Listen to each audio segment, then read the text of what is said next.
founder of Shepard's Tent. We launched it in 2015 December, and it's an organization, a non-profit organization that helps girls, gives them the tools that they be empowered to break from the cycle of poverty by helping them with pursuing a higher education and overcoming all the challenges that would prevent them from having a higher education. So we are based in Kuazana, a community that's a high-density suburb. And my inspiration for starting this organization would be growing up. I grew up in a happy home with a mom and a dad. Although unfortunately I lost my mom when I was 13 and my dad when I was 9. And I was really inspired to start this organization when I looked back at my mom's life. The home that I grew up in, we swept a lot of things under the carpet.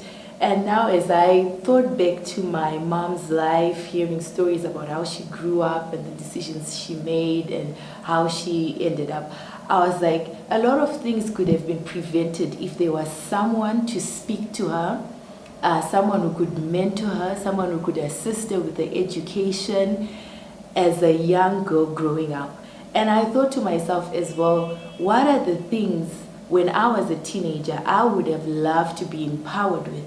And I said, hey, I've got this information and I'm surrounded by women who have this information as well. Why don't I start a group where we can bring these young women together and we can talk about these life issues, challenges, and how to overcome. So Shepard's Tent, the name Shepard, a shepherd takes good care of his sheep, and the tent meaning a place of refuge and a place where the girls can come and be refreshed. We see this in our mentoring classes where we have group sessions with the girls. What I do is create a pretty environment for them because every girl loves pretty things. For our launch party, for example, I made cupcakes, I put up banners and beautiful things all around so that they just come. Most of these girls are coming from a home where they do not afford these girly things. So we're coming together, it's a safe environment at Shepard's Tent where the sheep can come and find refreshment. So a good example of the work we are doing in Kuazana is the case of Emilda. Emilda is born in a family, she's the first born in a family of 4, and she's the only one of the children who's going to school. And this is because we've been helping her. We have found her a sponsor, so she's got a scholarship to go to high school.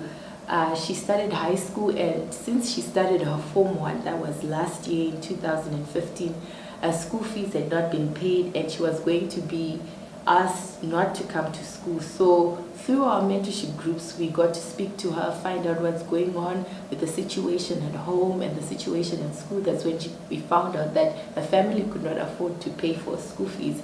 So we connected her with a sponsor to pay for school fees, and right now she's going to school. As fees is fully paid for every term that she starts. So this is a case of a girl, a 14-year-old who could be out of school because her parents are not able to pay for her school financially.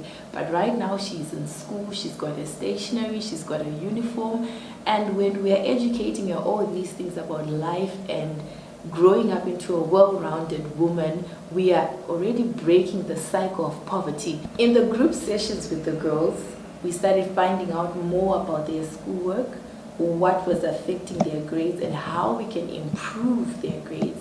So we found out that they didn't have a place to do their homework and study. In a community with 3 high schools and 7 primary schools and no library at all, we already have a shortage of classrooms in the schools. So imagine after school they don't have a quiet place because some of these girls are coming from homes where they live in a 1-room apartment. So talk about having a desk and a chair to study and do their research. So I opened up my home, I created a space where we put desks and chairs so that they have a quiet environment, which we have termed the Shepard's Tent Study Hub. And I also found 3 laptops that I fixed up. I said I'm going to teach these girls computer skills. As part of Shepard's Tent, we also have one-to-one mentorship where we connect the young women with other women who face similar challenges and have overcome and have been successful in their careers. So we say come and speak in our group sessions where they give their testimonials, how they grew up, how they overcame, and the kind of career they are in now, how they got into it, and if there are girls who are interested in a similar career, the steps they need to take to get to that place. And with the one-to-one mentorship, we encourage these mentors to take the girls to their workplace so they can see this is the work area I am in, and sometimes they even take them to the places where they're staying now, their place of residence, and say, okay, this is where I came from a disadvantaged community, and this is where I'm staying now, just to encourage the girls in a country where so many people are hopeless. And the word that's going around is that, it's not worth it. Even if you work hard, it's not going to amount to anything. So that they just see that, this person was in a similar situation and they overcome, and there is hope out there. For these and other stories, visit our website www.263chat.com. Follow us on Twitter @263chat and like our Facebook page 263chat.